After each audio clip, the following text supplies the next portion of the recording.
Good morning, everybody, and sorry about that. Things went kind of squirrely with the streaming service over here. Part of it said it was live, part of it said it was offline. Anyway, here we are. So I hope those of you that popped into the chat on the on the live stream misfire a minute ago, I hope you found that it got redirected over here. So actually, I need to reset that chat so that we've got the clean chat for the new feed. But good morning, everybody. Hey, good morning. Live is hard mode. Okay, so somebody showed up. Hey, okay, Megan. There's Megan. And there was a James and a Patricia. I hope they'll find us again. Yeah, I hope James and Patricia find that we moved over one. Yeah, because live is hard mode. We're not real sure what happened there. In fact, Cameron. Okay, Trish found us, and yay. Okay, good. Now that's good enough. All right. Welcome back. Not real sure what happened there. All right, so let's start with this one. Yesterday, my cousin came over, and she and Cameron and I and my wife and our buddy Krista, we were sitting around having a long conversation about some business stuff that we're doing, and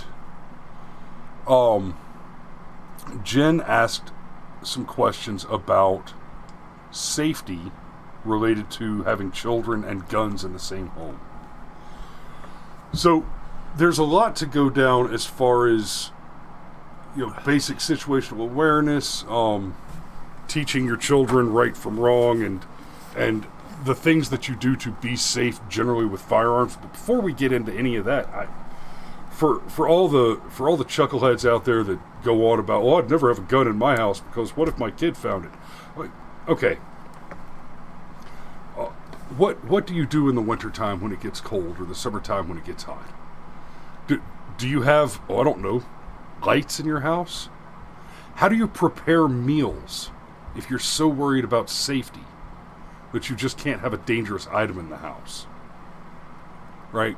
Okay, so, yes, you teach the kids the gun is not a toy. You don't play with the guns. Right?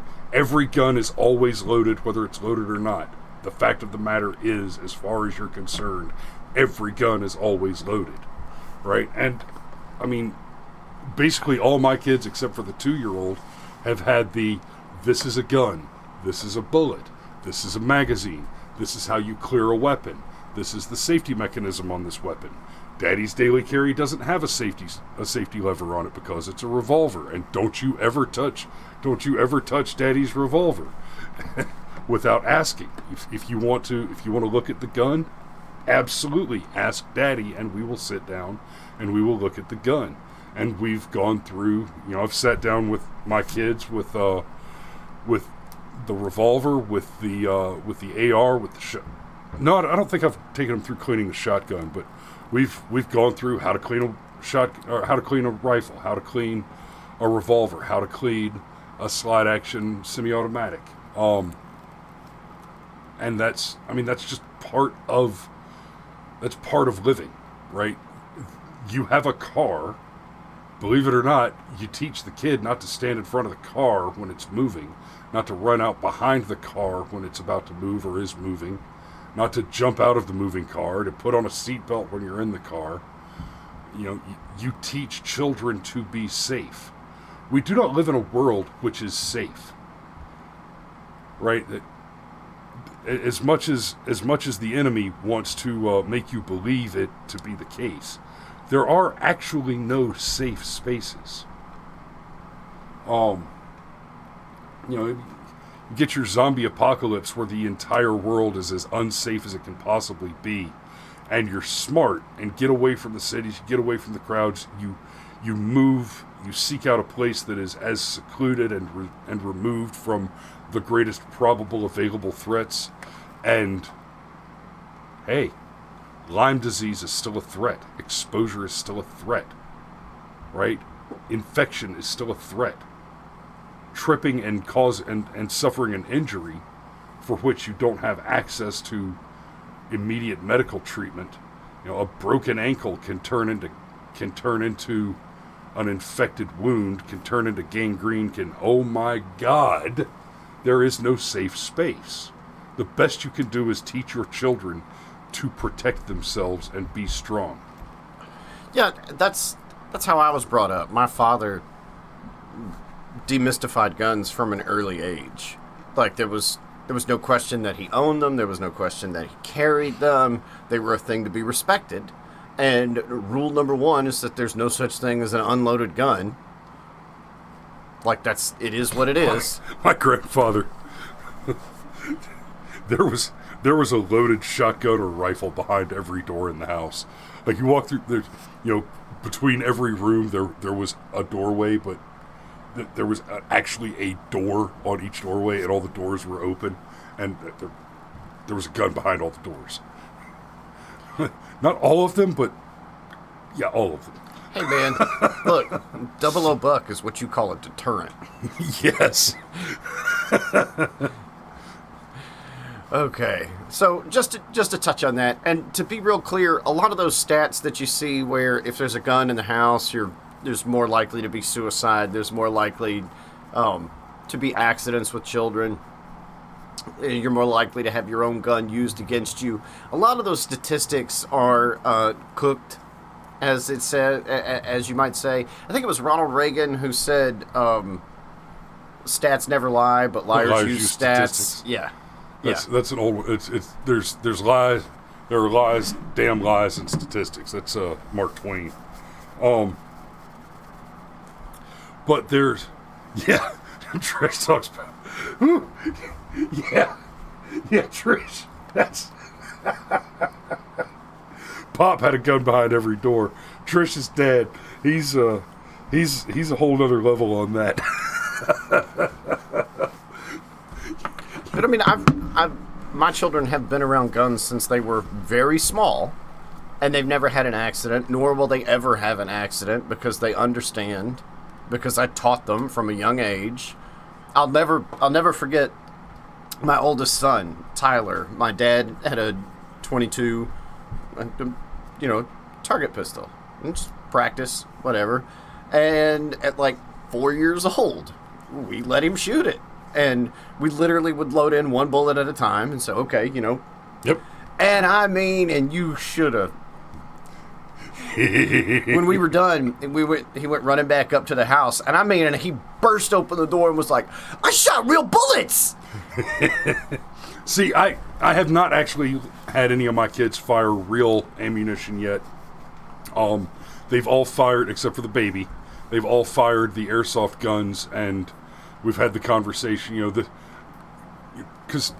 the airsoft guns that I have, especially the pistols, most of them are what are called professional training replicas. So they're toys, but they're expensive, high-quality metal toys that simulate things like blowback, cycle mechanism, the physical, mechanical activities of a firearm when it fires. It just, instead of gunpowder and a large explosion, it's propane and a much smaller explosion. So they've had the experience of pulling the trigger and feeling the kickback, but not at the level of an actual firearm. But good God, apart from the noise, honestly, you fire an AR-15, there's no recoil. You don't. You're aware that there was recoil, but it's not like you pull the trigger on an AR-15 and suddenly your shoulder's injured and you have temporary PTSD. It's a little different though I remember the first time my dad let me shoot his .45. That had some kickback. Yeah, that'll get your attention. So, but the lefties, they like to use one fact and then pretend like it means another thing. So, yes, if you live in a house with 0 guns, then the likelihood that one of your children will have a gun-related accident is near to 0. And the lefty will say, if you don't have guns in your house, there will be no accidents. No, hold on a minute. I could be completely unarmed, and I guarantee you one of them babies is going to put their hand on a hot stove. Eventually, they're just going to do it. You're going to be standing right there and say, hey, don't touch the stove, it's hot. And they're going to say, oh, really? I was like, what did I say? Right? So, that you reduce the chance of firearms accidents in your home, barring a home invasion, to 0 is absolutely not the same as reducing the possibility of accidents in your home to 0. So it's absolutely disingenuous to try and juggle those arguments against one another, but that's what the enemy likes to do. Well, because the left can't win on merit. As soon as you debate the issue, they lose. Yes. That's why emotion is so important. So that's, and that completely ignores the fact that the CDC statistics on armed self-defense are that. So, Steve, you're gonna have to help. Rodemeyer, help me out with this. I forget what the range is. It's a ridiculous range. It's something like somewhere between 1 and 5 million armed self-defense cases annually. And the reason that the number fluctuates so much, we've talked about this several times on the show, so I won't go into it too far, but basically the reason that the number is so hard to nail down is because the majority of armed self-defense uses of a lawfully carried firearm, it's the weapon is shown, the incident ends, and there's no reporting. Right? Somebody tries to mug you. Steve says $0.5 mil to 1.5 mil. I think the high end is 3 mil or 5 mil, Steve. But yeah, it's a broad fluctuation. But even on the low end, there are many more. At the lowest estimate, there are many more successful uses of a lawfully carried firearm for self-defense than there are instances of a firearm being used to successfully commit a crime annually. Period. And basically, somebody tries to mug you, and you show them a pistol, and they don't run. mug you. Do you call the cops? Maybe you should just call the CDC and say, hey, put another one in the win column. So, just real quick, because I do want to get to the DGUs, but we got Patricia in the comments, and she's pointing out some instances that she's aware of where, like she says here, my best friend was shot by his brother at 13 years old because they found a gun in a car and started playing with it. That will never happen with my children because I started at an early age with gun safety. Right, and real quick, I'm pretty sure that when she typed that, it was when I was saying that not having firearms in the house might reduce the risk of having a firearms accident in the house to 0, and so I'm pretty sure that's what she's responding to with that comment, is that even in this case where there were no firearms in the house, the friend and his brother found a gun in somebody's car. And it happened. So that's a good rebuttal to a point that I made earlier. Okay, so yes. But she also points out that education is the key. And exactly. So that's the other piece of that, is what you're talking about is the best friend and his brother lived in a house without firearms that didn't teach the children to respect the firearm. And so when they came across one, they had no respect for the firearm. That's no different than if you haven't spent the time to teach your children not to pull the pins on grenades and then play hot potato, then you're likely to run out of children. Well, it's like the education that revolves around things like matches, for example. We teach children from an early age, if you find a pack of matches, don't play with it. It's fire. Right. Oh, and just like I taught my kids from an early age, don't stab yourself with a knife. If you happen to fall on your knife, don't try to remove the knife from the wound. If it happens that the knife accidentally comes to be removed from the wound, do not try to place the knife back in the wound for fear that you'll get in trouble for not following the first series of safety instructions. Okay. All right. We're running late and we're running out of time, so that can't be topped. We should just go straight. I had a drill sergeant explain that to a group of privates that I was with when we were training with bayonets. Still can't be topped. Because it happened. Oh, dear. Okay. Aren't bayonets serrated? The private fell. got himself stabbed in the gut with his own bayonet, and had been told in the safety briefing that if you happen to have stabbed yourself in the gut with the bayonet, do not remove it because it will cause you to bleed out. And when he tried to get up to go get help, the knife fell out of the gut wound, and he was afraid he'd get in trouble for not following instructions, so he tried to put it back. Ow? Just for starters? Ow? So that's a thing that you get briefed on in basic combat training now. And has been for at least the last 15 or so years. Anyway. So we covered that. Let's do some DGUs.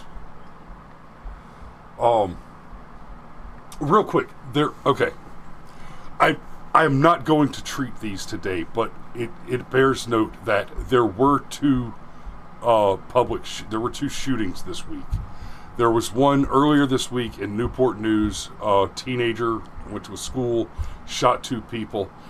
It hasn't been reported widely in the news for a few reasons. It's pretty clear that in this case, this student was actively targeting the exact two people that he shot, so it doesn't fit the mass shootings narrative. And the shooter has, while he has been taken into custody, his description has not been released apart from he's 16 years old, which means, as you know, he's probably not white. He's not white, and therefore doesn't fit the narrative. The other one is the thing in Kroger, in Memphis, and that just happened. We'll talk about it, but let's let a few more facts come out before we talk about it. Because for one, I mean, this occurred in Memphis, and nobody returned fire. I know, that's still the thing that blows my mind. You're in a state south of the Mason-Dixon line. Biscuits is asking, how did we get the date that far wrong? I assume you're talking about the title. We had a little technical issue here and just fell back on the last time we had a technical issue. So it actually speaks well to us that it's been that long since we had such a significant technical disaster. So this is not our first DGU. That's a CDC study statistic from earlier homework. St. Louis homeowner shoots and kills intruder. I like the way that starts. You want to read this one, Cam? Sure. St. Louis homeowner was acting in self-defense when he shot and killed a man who entered his home. That's according to officials. Police say a 40-year-old homeowner shot the intruder after he came into the home and tried to assault him. It happened at the 4500 block of Alcott Alcott. Not Alcott Road, not Alcott Avenue, just Alcott. That was weird. Okay. It happened at the 4500 block of Alcott on Monday night around 11:40 p.m. Police have identified the intruder as 58-year-old Michael Norman. Officials say the homeowner had a self-inflicted gunshot wound to his hand and that the other man was found near the entrance to the home with several gunshot wounds. Police took both men to the hospital. The man who entered the home died. The circuit attorney's office refused charges of second-degree murder and armed criminal action, citing self-defense. So it sounds like we get to put two scores on this one. That sounds like we got a DOT. And buddy, if you shot yourself in the hand, you know, I understand, heat of the moment, shit happens, but it's time to go back to the firing range. Well, hold on now. I was actually going to address that. It's entirely possible that this was a point-blank physical alteration, and in the struggle over the gun, it went off multiple times. Bad guy was shot multiple times, and there was a self-inflicted gunshot wound to the homeowner. It's entirely possible that as they were fighting... They pulled one of these. Boom! Oh, I shot myself in the hand!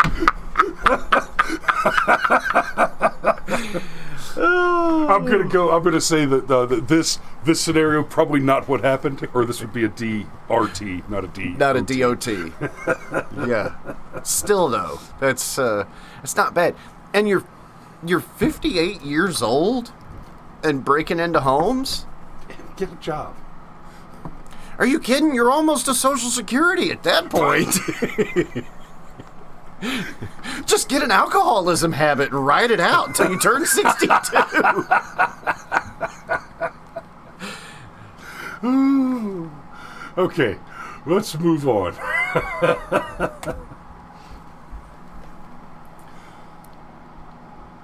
That's not a DGU. That's not one. Oh, that was research you were doing. I Yeah, see. I see what happened there. So I'll just go ahead and throw that tab over here. That's more of the research. Whoops. That's okay. This one's going to be good. Homeowner shoots burglar attempting to break in through window. Okay, and stock footage of police lights. Come on, guys. This is lazy. Dude, you love stock footage. I'd be real careful in that glass house. These people dropped a single stock image on a news article. I use stock footage like canvas. I cut that shit into pieces and tie it back up. Agents with the OSBI are looking into a deadly shooting in one Oklahoma community. On Sunday morning, officers with the Hollis Police Department were called to a reported shooting at the home in the 900 block of West Broadway in Hollis. Investigators say 50-year-old Buddy Driver attempted to break into the home. Buddy Driver. What's the deal with the old criminals today? Man, and I gotta say, Buddy Driver, that sounds like the name of a gangster. Are you kidding? That sounds like the code name of a gangster. At that point, officials say the homeowner shot Driver several times from inside the home as Driver attempted to get into the house through a window. When paramedics arrived on scene, Driver was pronounced dead. So that's a DRT. Ooh. Boom, boom, baby. Now agents with the Oklahoma State Bureau of Investigation are assisting with the investigation. And they should. Yeah. You should investigate. Fair enough. I mean, if somebody gets shot to death, you should mind all the P's and Q's. But I think it's pretty clear he was trying to climb in through a window off the back porch, and that window made a nice, pretty little sight picture. You just... Yeah. We need another DGU. All the other articles I have open are...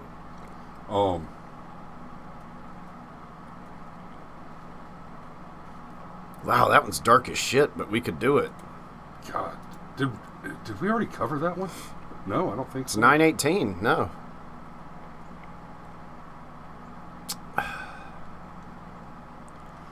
Oh, that's pretty dark. Wow, there's some dark shit. Okay, I'm gonna leave this one because it sounds like a little more upbeat. We'll look at these two dark ones real quick. You must turn off your adware. Get bent. No,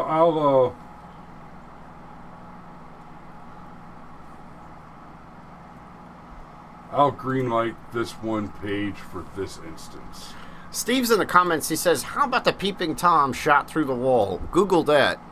I just have a question. If you're shot through the wall as opposed to, I don't know, the window, God, you're shit at the Peeping Tom thing, aren't you?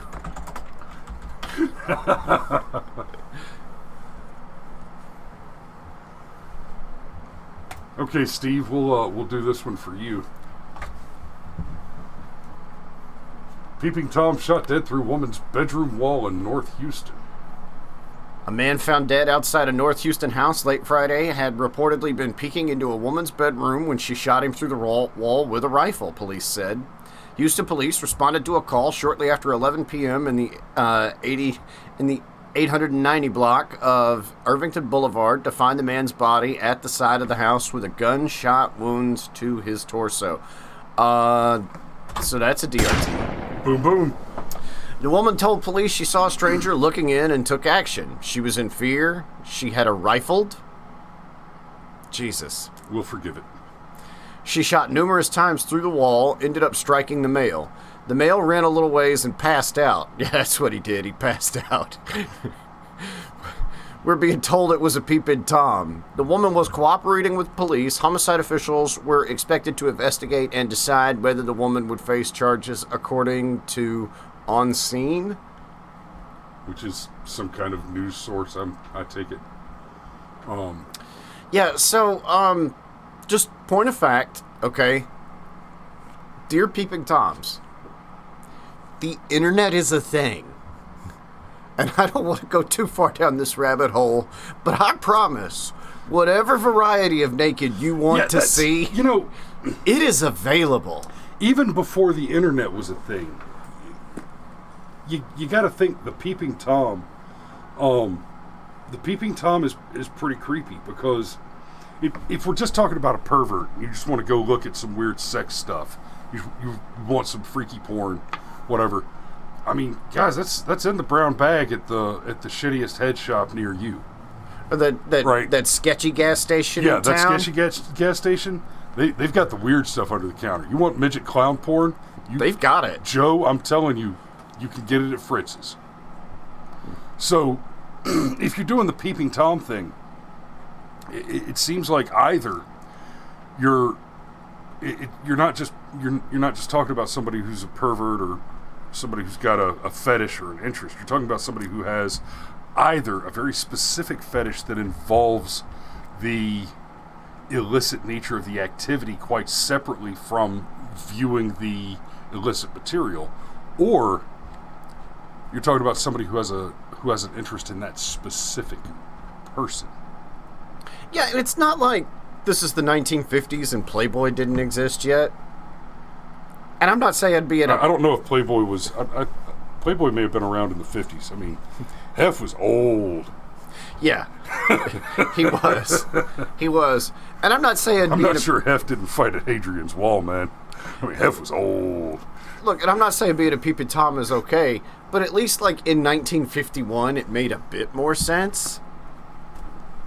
You know? But now, in 2021, like, take your Obama phone.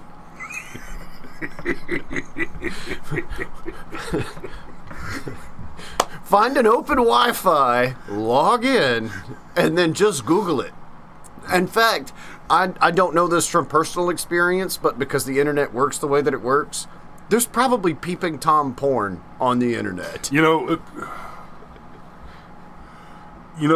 That's a whole other thing, though, because now you're talking about somebody going out and covertly shooting that. I mean, you could produce it in a soundstage. You could fake it, but still, the Peeping Toms just why? Just why? Yeah, why? Rule 34. Okay. Let's do the dark ones. Oh. Okay. You want to go that dark? Or you want to go that dark? Actually, I think the one, yeah, I thought that might be the one to really just kind of end it on right there. No. Son shoots 63-year-old dad after mistaking him for a burglar. I don't care. Hang on. I don't care how this case turns out. That headline alone, we're going to start with BRM. And look. Go back to the range. So there was an exercise that we used to do in the Army, discriminatory fire exercises. And most of you have seen some version of a pop-up target range where you've got the dummies that pop up and you try to shoot them before they drop back down. We had games that we would play where we would have pop-up targets, but when the target popped up, you'd have to identify the target that popped up, and then the target would be like a big white board, and there would be a red circle, a blue triangle, and a green square. And when the target popped up, the range commander would shout, "Red triangle." So, like if there was a red square and a blue triangle, then you put a round in the red square and the blue triangle when somebody said red triangle. You put a round in the red thing and in the triangle thing. And it's all about identifying the target that you want to strike. Similar games are played by Special Forces operators where, if you've ever watched the show The Unit, they play a game for that exact same reason, where they have a pen full of blue chickens. They just got a bunch of chickens and dyed them blue, and then there's a couple of red chickens in there, and your objective is to shoot the red chicken without hurting one of the blue ones.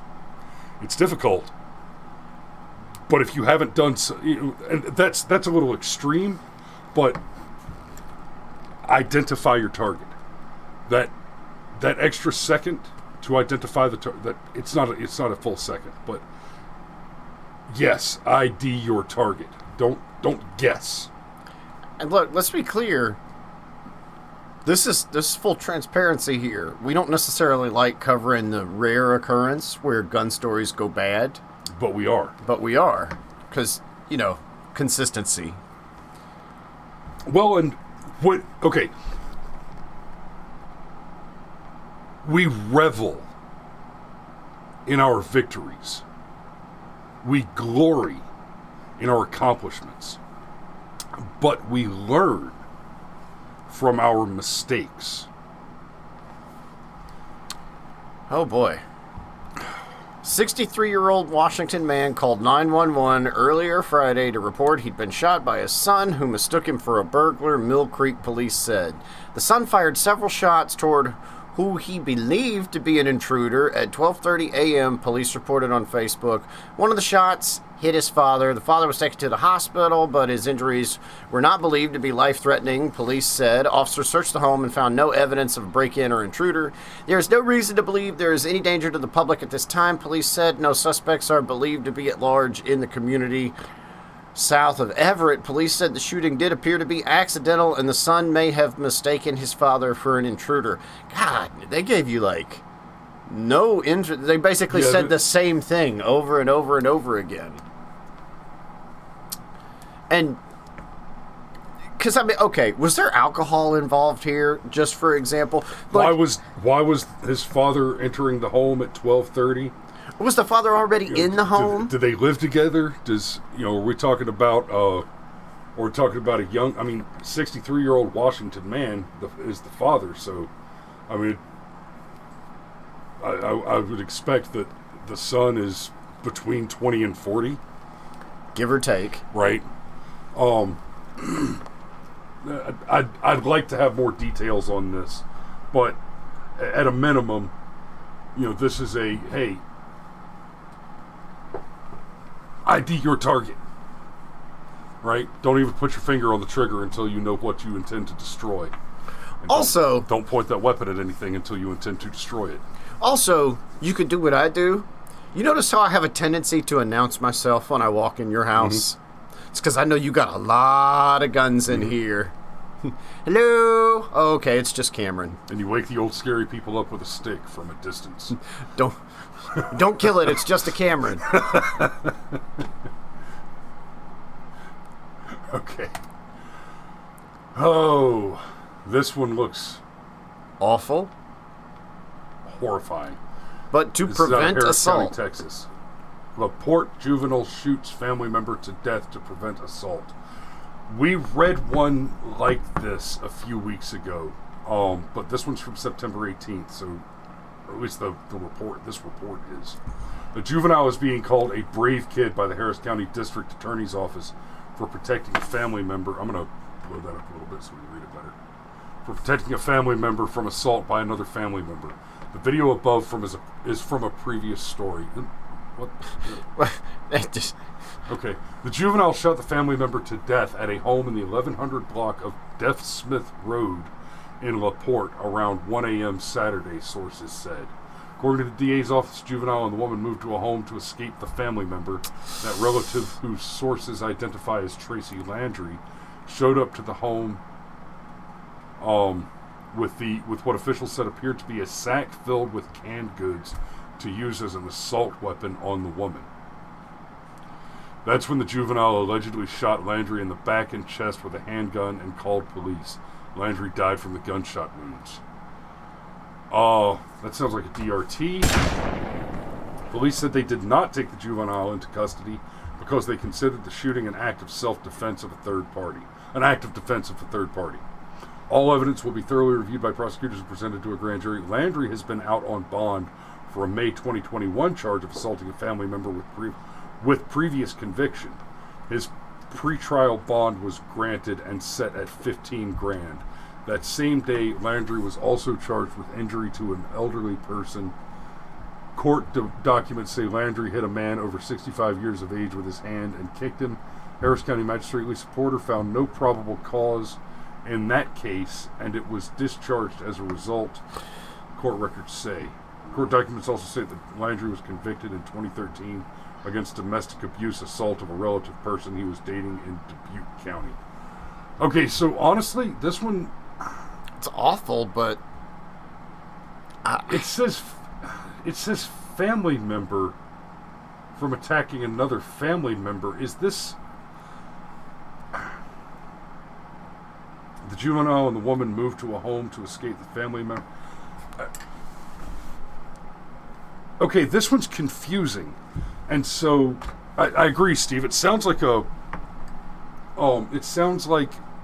public service was done here. This is confusing, and it feels like the use of the word relative instead of saying cousin or parent or anything like that. It's It feels like the article is confusing because they're attempting not to offend somebody by using proper gender identifying nomenclature. I mean, like just generic relative. Okay, I don't have any generic relatives, right? I have aunts, uncles, cousins, a brother, sister, mom and dad, wife, kids, in-laws, people who, in any combination they're betwixt, constitute a number of relatives, but any given one of them has a designation that places them, identifies their gender and their placement in the lineage and our separation by degrees from one another through progenation. A relative, it makes this sound confusing because Are we talking? I mean, is this kid's aunt raising him and her? Well, I think you can read between some of these lines and realize that this is a troubled family because the offender, the guy who caught a case of the get deads. Well, I mean, it sounds like the young man and his mother moved somewhere to escape his abusive father. But you can't know. And so what I'm saying is this could just be one of those families. Some families have harder times of it than others, and this could just be a family with a long history of problems. And it could also be that because there's the juvenile, and they appear to be being very careful about identifying the juvenile, maybe part of the reason why they don't identify the offender is because then, of course, you can identify the juvenile, and maybe this is actually all being done in good faith and good taste. Maybe. But part of what makes it confusing is that relative, the one that was shot, whose sources identify as Tracy Landry. Okay, so now we've got the gender non-specific language and Tracy Landry. Well, okay. That could easily be a man or a woman. It makes the whole article very confusing. A sack filled with canned goods to use as an assault weapon? That's like my toaster and a bed sheet. Oh, no, I understand how it would work. It's like a roll of pennies in a sock, just thud. Of course, maybe they were just bringing home some groceries. Yeah. It's like, baby, I'm worried you're going to get hungry. Honey, your sack of groceries is awful red and wet. I have concerns. I don't know. So this one's dark. It's confusing. Hey, I don't want to end on this one. I want to do one more. You know what this does prove, though? Going and getting a restraining order doesn't stop the bad guy. Right. Oh God. Yeah. 9mm stops the bad guys. And don't even get me started on freaking restraining orders. Okay. This one sounds like a more positive story. Let's hope. 69-year-old woman shoots, kills home intruder in North Olmsted.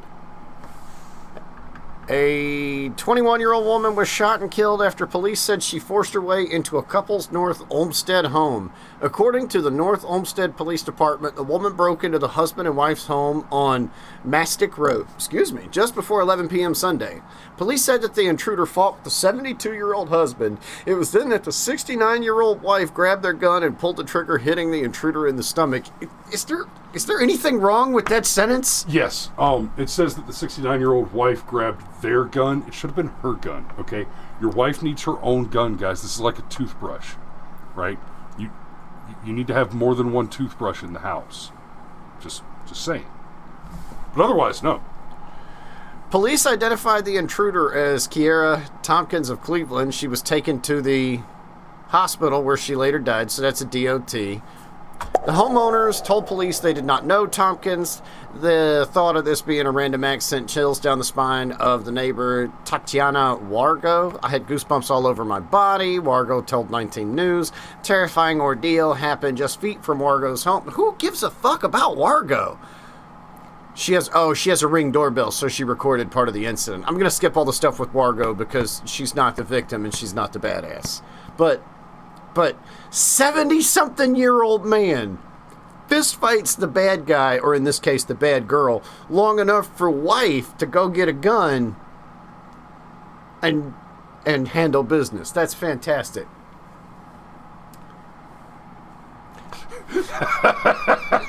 Steve, I'm going to give you the top comment for rating Cameron's burp. I was trying not to burp at all. It should have been 0 of 10. Well, then you failed. And then, not related to Firearms Friday at all, but Sean Stryker points out that we're getting an update on the Arizona audit at 1 p.m. I don't know why that would be interesting at all, because this was the most safe and secure and fortified election ever in history. It was trending on Twitter earlier. Apparently, they're saying that Maricopa County has determined that Biden actually won even harder than we thought he did. Of course he did. This is the most safe and secure and fortified election in history. We'll see how they're moving the goalposts on that. And honestly, let's say that's true. As long as we can forensically prove it, I still have to chalk that up to a win for the electoral system. Not for us as a country, but for the electoral system, I'm still going to call that a win. And I mean, it's mind-blowing. Okay, we need to go ahead and button it up here, but it's mind-blowing to me that there are Democrats who do not regret voting for Joe Biden. That's just, I mean, let's pretend for a moment that the whole thing was totally legit. Sean says the earlier post was a Twitter misinfo op. I suspect that's correct. I wouldn't be surprised by that at all. And it was widespread and vociferous. I read through a lot of it this morning, and it looked like... Oh yeah, the lie makes it just an absolute freaking fire sale black propaganda campaign. Oh yeah, the lie makes it halfway around the world before the truth finishes putting on its pants. Yep. Yeah, the clear objective there is to convince these sycophants that the AZ audit is a lie before it's even revealed. Are you a sophist if you don't know you're engaged in sophistry? That's a good question. That's a very good question. Let's